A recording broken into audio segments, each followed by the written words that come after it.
ஐயா என் கணவர் கெட்ட பழக்கத்துக்கு ஆளாயிட்டார் ஐயா, இந்த போதை பழக்கத்திலேருந்து மீளுவாரா?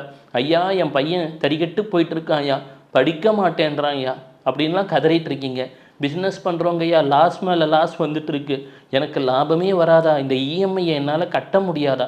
ஆமாங்க, எல்லாரும் இதை கேட்குறவங்க ஏதோ ஒரு தவிப்பில் கேட்குறீங்க. எங்கெங்கேயோ போயிட்டவங்கய்யா, எங்களால் இன்னும் இந்த பொருளாதார கஷ்டத்துலேருந்தே மீள முடியல. குடும்பத்தில் சண்டை, சொந்தக்காரன் சிரிக்கிறான், வாட்ஸ்அப் போட்டு பேசுகிறான், என்னால் தாங்க முடியலைங்க. இதெல்லாம் நடக்கிறது தாங்க எல்லார் வீட்லேயும். கண்ணகி தாயை மனதார வழிபடுங்கள்.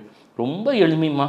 ஓம் மங்கள தேவி தாயே கண்ணகியே போற்றி. மிக எளிமையான மந்திரம், சொல்லிக்கிட்டே வாங்க. ஒரு 48 நாள் பிறகு நீங்களே சொல்லுவீங்க, ஆமாம் ஐயா, அன்னை கண்ணகி எங்கள் கவலைகளை தீர்த்து விட்டால் வாழ்க்கையிலே ஒரு முன்னேற்றம் வந்துவிட்டது. ஏற்றம் மாற்றம் முன்னேற்றம் என்ற வகையில் இருக்கிறோம். அவ்வப்போது சிலப்பதிகாரம் கேளுங்கள், சிலம்பின் கதையை கேளுங்கள்.